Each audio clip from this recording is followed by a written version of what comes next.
தொட்டாலே விஷம், பில்வதம், இப்படி யாரும் சீண்டாத விஷயங்களை கூட அதுக்கும் பெருமை கொடுத்து தங்களை காத்திருக்கு. அதுங்கிற ஓரமா இருக்கிற துன்பப்பூக்கு அத்தனை விசேஷம். யோன புஷ்பம் சொல்லப்படும். ஒரு துன்பப்பூவை எடுத்து சுவாமிக்கு சாத்தினா போன்ற அவர் இந்திர பதவி என்ன, அதை விட ஒரு பதவியை அப்படி சும்மா அப்படி கொடுத்துருவார். அப்படி துன்பக்கு அவ்வளவு விசேஷம். இப்படி அருகு அப்படின்னு சொல்லப்பட்ட அருகம்புல், தூர்வ விருப்பம், அதாவது தூர்வ பத்திரம் இல்லையா? தூர்வ பத்திரத்துக்கு அவ்வளவு மகிழ்ச்சி.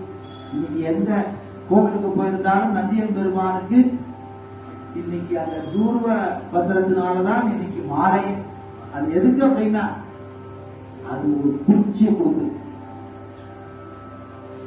சுவாமி தன் மேல தன் பொண்ணு நடுவில் நர்த்தனம் ஆடினார் அப்படிங்கிற அந்த ஒரு பாவத்தை வச்சிருந்து தான் தான் சுவாமியை தாங்குறோங்கிற ஒரு கொஞ்சம் ஆணவம் அந்த நேரத்தில் ஏற்பட்ட மயக்கம்.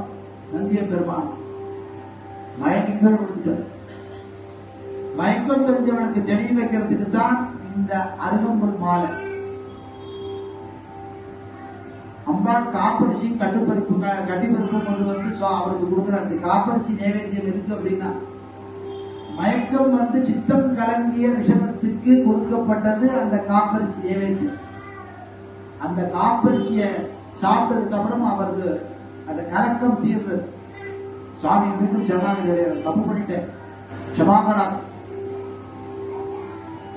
சுவாமி சொல்றார், என்னைய கும்புக்கு நடுவில் தாங்கறேங்கிற ஆனந்தம் உனக்கு வந்தது.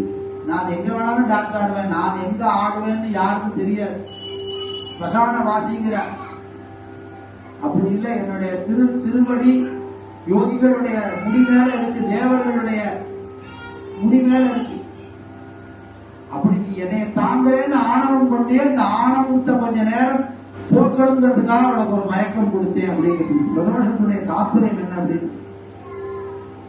சுவாமி ஆடினார், ஆடின நேரத்தில் ஏற்பட்ட ஆணவமும் அந்த கலக்கமும் அம்பாளுடைய அனுகிரகத்தினால் இருக்கு.